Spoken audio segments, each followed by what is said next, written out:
If my child is itchy, does that mean they have too much histamine? Okay, so histamine, I know this is a common question, so let's dive a little deeper here. So histamine is a substance that is released from specialized cells called mast cells when they're triggered, which is often part of an allergic immune response. And I want to point out too that allergies and eczema are two different health problems. So the inflammation that allergies cause can trigger rashes and flares. And most with eczema do not actually have true food allergies or environmental allergies, but those with eczema are at greater risk for both. So back to histamine and mast cells. So mast cells are triggered as part of the body's normal response to injury, as well as like that hypersensitivity or allergic reactions. The mast cells store and release a number of chemicals. Histamine is just one of them. And histamine is responsible for many of the symptoms that people with allergies actually get. With anaphylaxis, histamine concentrations in the blood, for example, increase really fast. So they rise within 10 minutes of the start of symptoms and they return to normal, typically in about 30 to 60 minutes. So these are immediate reactions. And so this is typically what you would expect to see with a histamine reaction, is that it's going to be immediate. And I know a lot of folks are concerned about something called mast cell activation. So this, along with mastocytosis, are actually really rare conditions and most often are not what's happening with your child. These conditions are abnormal and inappropriate increases in mast cell proliferation versus heightened responses. And so just because your child is itching, has allergies, it does not mean that they have either of those conditions. And back to anaphylaxis for a minute. So that is typically diagnosed clinically based on symptoms. And symptoms that you should be looking out for are difficulty breathing or wheezing, hives. So not necessarily an eczema rash, but hives are more typical of an allergic reaction.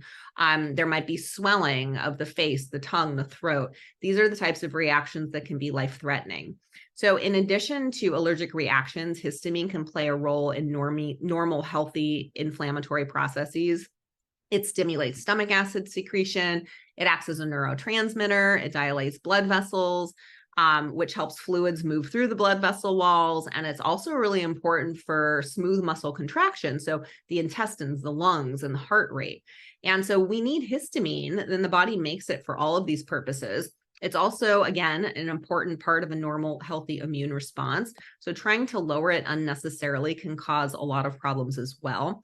In some people, histamine-related symptoms can develop after eating histamine-rich foods, and histamine can be found in a variety of foods. While I don't recommend elimination diets in my practice, if you can identify that your child does react to a food, sure, it makes sense to keep it out while working on the root cause of the problem. And so if your child is sensitive to histamine-rich foods and they're eating a lot of certain ones, you can lower levels of those in the diet to see if that helps. Something else important to understand is that gut microbes, so certain bacteria, can make histamine. And I really find in my clinical practice that a primary reason for histamine issues really is that gut dysbiosis and overgrowth of bacteria in the gut that can increase levels of histamine. And it's not that people can't break it down. Like a lot of people will start supplementing with DAO, for example, to try to help, which I haven't seen help or solve the problem. But the problem really is that their systems are just so overwhelmed and become a histamine factory from all the histamine that's being made in the body. So, and especially little bodies, they're not as effective at clearing things out, so they can become more easily overwhelmed.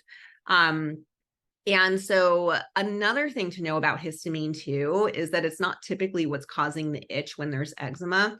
So inflammation can trigger nerves that transmit itch signals to the brain. This is called proprioceptive itch. So it's an itch that starts in the peripheral nerves in the skin. And that can be caused by an allergic reaction, but it also can be caused by inflammation or skin dryness or skin damage.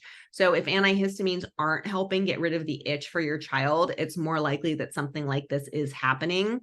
And again, remember too, that a major source of the itch can also be the toxins from the dysbiotic gut microbes.